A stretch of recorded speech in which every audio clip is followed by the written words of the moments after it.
Fin 2021, j'ai eu le plaisir de rencontrer 10 femmes camerounaises sans expérience agricole, mais qui sont par la suite devenues cultivatrices. Grâce à notre formation pas à pas, simple et terre à terre, nous avons établi ensemble un compte prévisionnel pour calculer les bénéfices de la culture de laitue sur 100 mètres carrés. Aujourd'hui, encore une fois, nous vous accompagnons dans ce calcul simple.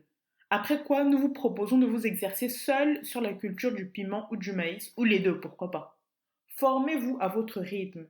Débutant ou non, c'est une excellente introduction pour apprendre à calculer le bénéfice pour chaque spéculation. Les premiers inscrits bénéficieront d'une réduction, donc n'hésitez pas. Rendez-vous sur le site AgroEden. Le lien se trouve en barre de description ou dans le premier commentaire épinglé. Aujourd'hui, nous allons parler de cette petite plante qui fait partie des superstars aromatiques, un rayon de soleil dans votre jardin ou votre cuisine. Avec ses feuilles vertes savoureuses et son parfum envoûtant, le basilic ajoute clairement une touche de fraîcheur à vos plats préférés. Alors venez vous renseigner sur sa culture, vous apprendrez qu'il existe une pléthore de variétés avec des goûts aussi variés que les sujets abordés sur ma chaîne. Bonjour, bonsoir et bienvenue dans un nouvel épisode de la chaîne AgroEden. Je suis Muriel, ingénieure agronome, membre de l'Ordre des agronomes du Québec et fondatrice de l'entreprise AgroEden au Cameroun. Rejoignez-moi pour des conseils afin d'optimiser vos projets agricoles. Abonnez-vous dès maintenant pour ne rien manquer. Comme je disais en introduction, il existe énormément de variétés de basilic et le nom de ces variétés caractérise plus ou moins aussi leur goût. Par exemple, le basilic cannelle qui a un petit goût de cannelle, le basilic citron qui a un goût de citron, vous avez le basilic génois aussi, grec, basilic marseillais, basilic pourpre, le basilic thym qui a un petit goût de thym effectivement. Et chez nous, on a ce qu'on appelle le basilic tropical ou le musup, aussi appelé chayo au Bénin. Quelles sont les valeurs nutritionnelles du basilic? Il contient des vitamines A et C, du phosphore et du calcium. Il aurait également des propriétés antioxydantes et faciliterait la digestion. Quelles sont ses conditions idéales de culture? Alors, en termes de température, il lui faut un minimum de 20 degrés, une exposition un peu comme la laitue, ensoleillée ou mi-ombre, et des sols bien drainés et riches en éléments fertilisants. C'est parti pour l'itinéraire technique. On prépare la pépinière, notamment le sol de la pépinière. Trouvez un lieu pour réaliser la pépinière. Cela suppose que la surface finale à planter a déjà été identifiée. Par exemple, pour un champ de 1000 m², prévoir 60 g de semences et 10 m² de surface de pépinière à préparer pour accueillir les semences.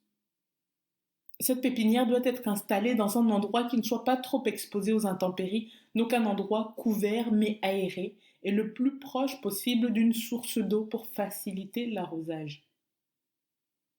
Il existe différents types de pépinières, celles à même le sol et celles qui sont surélevées. Le lit de semences de la pépinière en planche ou en bac doit être plat, sablonneux, bien drainé et riche en matière organique. Retirez les mauvaises herbes ainsi que les souches sur la parcelle de pépinière si vous la faites au sol. Labourez la surface de votre pépinière à maximum 15 cm de profondeur pour favoriser l'installation des plants de basilic.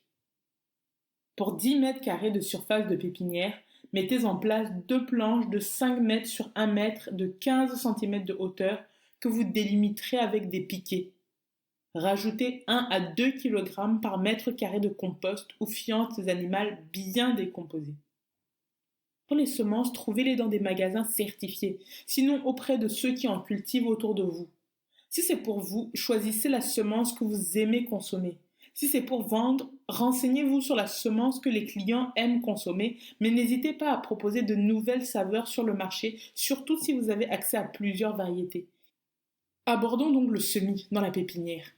Faites un semis en ligne. Pour vous aider, n'hésitez pas à tracer des lignes de sillon de 1 cm de profondeur, espacées de 10 à 15 cm. Déposez les graines dans ces sillons, recouvrez de sable et arrosez. Pour finir, c'est vous qui décidez. Soit vous paillez tout de suite après la pépinière avec des feuilles de cocotier de palmier ou de la paille jusqu'à la levée des plantules, 7 à 10 jours après le semis. Soit vous attendez la levée des plantules pour pailler. Concernant l'entretien de la pépinière, si possible, recouvrez-la d'un filet anti-insectes car les attaques les plus fréquentes à ce stade viennent des mouches blanches, des chenilles, etc. Si vous constatez déjà des dégâts, n'attendez pas et appliquez un insecticide à base d'extrait de plantes comme nous en parlerons plus tard.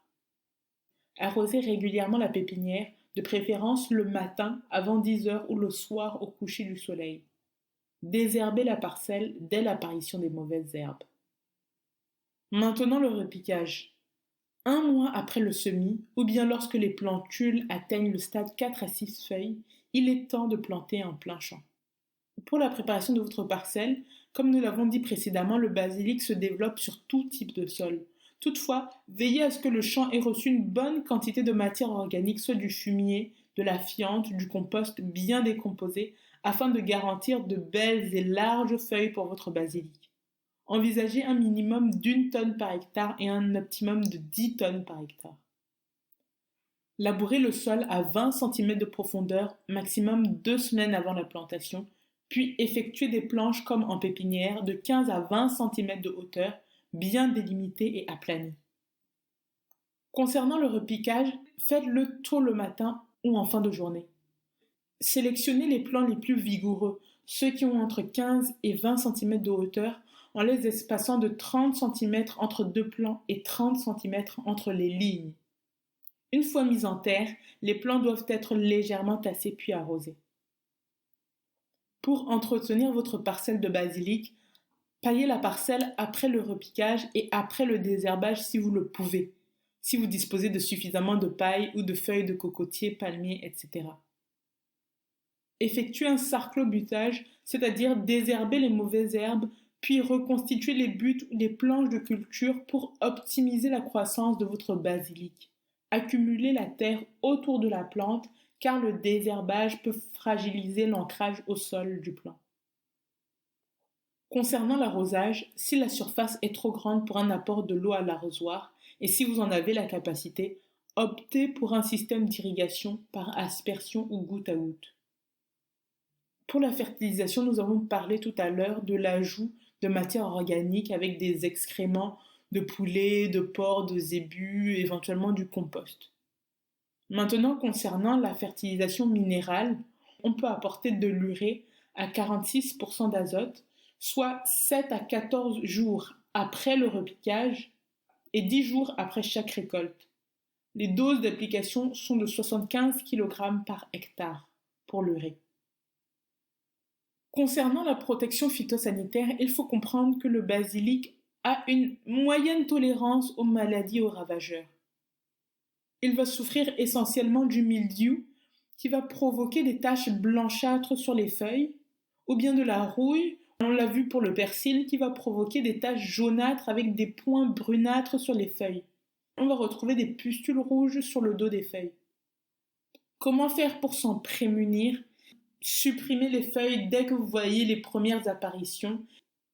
En curatif, vous pouvez appliquer du bicarbonate de soude entre 3 et 10 grammes par litre ou éventuellement du purin d'ail. Et si vraiment l'attaque est trop grande, trop importante, vous pouvez appliquer un fongicide chimique. En termes de parasites, de ravageurs, on va compter essentiellement des pucerons. Leurs attaques vont provoquer le recroquevillement des feuilles et rabougrir le plant. Pour lutter contre les pucerons, vous pourrez également pulvériser du purin d'ail et du savon noir sur les feuilles. Autre attaque, les mouches blanches. Elles vont provoquer le jaunissement des feuilles et leur enroulement. Pour lutter contre les mouches blanches, vous pouvez exceptionnellement arroser votre feuillage, pulvériser du purin d'ortie sur les feuilles, surtout le revers. Et si vraiment l'attaque est trop grande, là éventuellement vous pouvez mettre un insecticide. Concernant la récolte du basilic est semblable au persil. Elle survient environ 5 semaines après le repiquage au fur et à mesure. Le rendement peut tourner autour de 1 à 2 tonnes pour 1000 mètres carrés. Il faut couper les plants à 15 cm au-dessus du sol. 10 à 15 jours après la première récolte, vous devez remettre du fumier et de l'urée si vous le souhaitez. Cela aidera la plante à développer de nouvelles feuilles. Ainsi, Vous aurez du basilic sur votre parcelle pendant de nombreux mois, parfois 1 ou 2 ans, selon l'entretien effectué sur la parcelle et le taux d'infestation des maladies et ravageurs. Le basilic peut se consommer frais, séché ou congelé. Dans les 2 derniers cas, il perd une partie de ses arômes. Lorsqu'il est frais, le basilic se conserve quelques jours. Séché ou congelé, il peut se conserver plusieurs mois. Maintenant, si vous voulez récupérer vos graines, il va falloir laisser les fleurs de basilic faner et sécher sur la plante. Attendez que les fleurs produisent des petites capsules brunes, comme vous voyez ici. Récoltez les capsules de graines en les coupant délicatement avec des ciseaux. Placez les capsules dans un sac en papier et laissez-les sécher pendant quelques semaines. Une fois les capsules complètement sèches, ouvrez-les et récupérez les petites graines de basilic. Enfin, conservez les graines dans un contenant hermétique jusqu'à leur utilisation ultérieure. Chers auditeurs, plongeons là où les chiffres ne mentent jamais, la rentabilité économique. Vous vous demandez peut-être pourquoi calculer votre rentabilité économique est si cruciale dans le monde de l'agriculture. Eh bien, laissez-moi vous expliquer de manière simple et directe.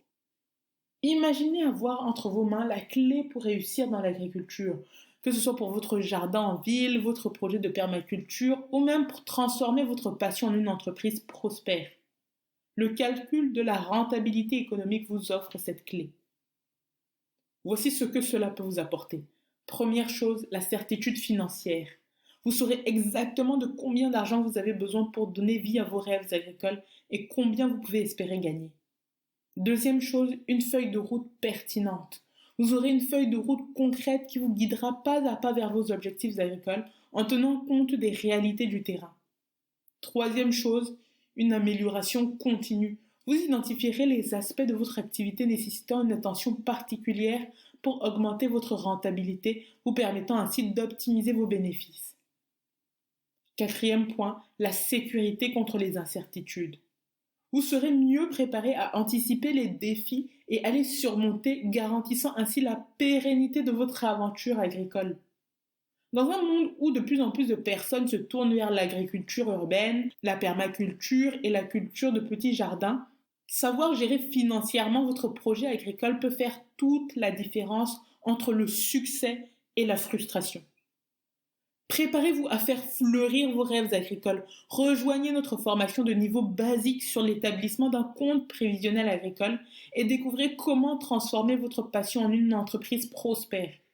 La première étape vers une agriculture épanouissante commence ici. Le lien pour la formation se trouve dans la barre de description.